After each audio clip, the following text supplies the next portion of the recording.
Hello, welcome back to Pursuing God's Heart Yourself. We're in the book of Jonah, and this is part 2. Now, the second thing that we're going to mention as a principle for when you're reading the Bible is to always look for the author's intent. What was the author trying to get across? And one of the ways that you can spot that is by spotting the terminology that's used. So in Jonah 1, just on from where we were last time, verses 7 to 9, this is kind of a key moment. Okay, Jonah is on the ship. He was asleep. The storm has come. The sailors have panicked, and the captain has woken him up. And now they've cast lots. Verse 7, they cast lots. The lot fell on Jonah.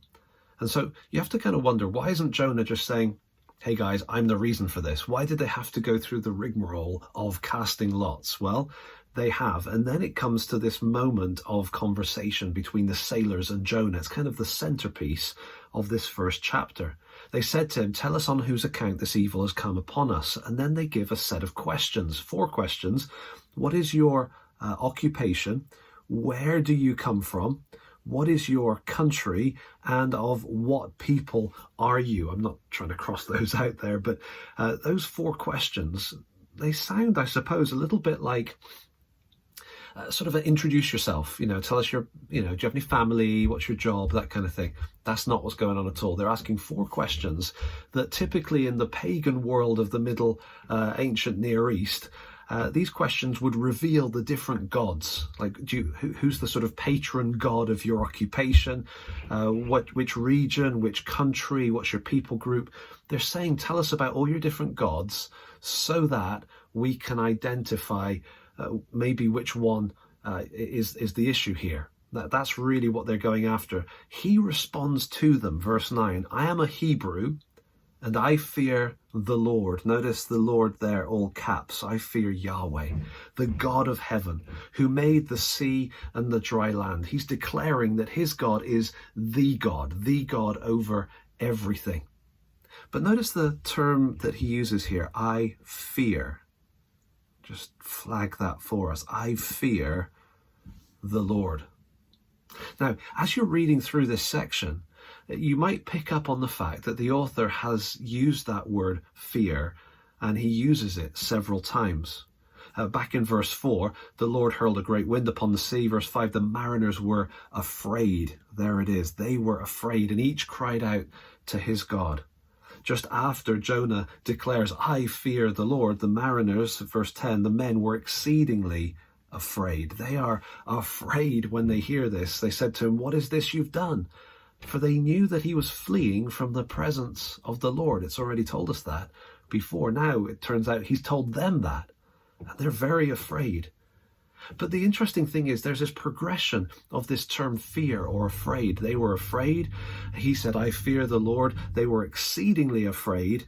And then we come to the end or the climax of this scene.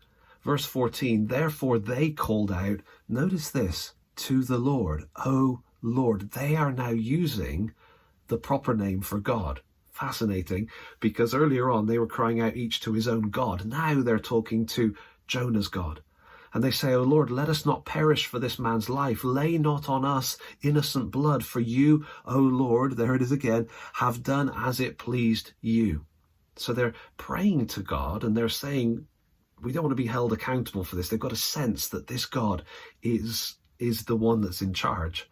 And so they're saying, please don't hold us accountable. Jonah's the one begging to be thrown into the sea. We've tried to not make that necessary, but there's no option. So they picked him up and they hurled him into the sea, and the sea ceased from its raging.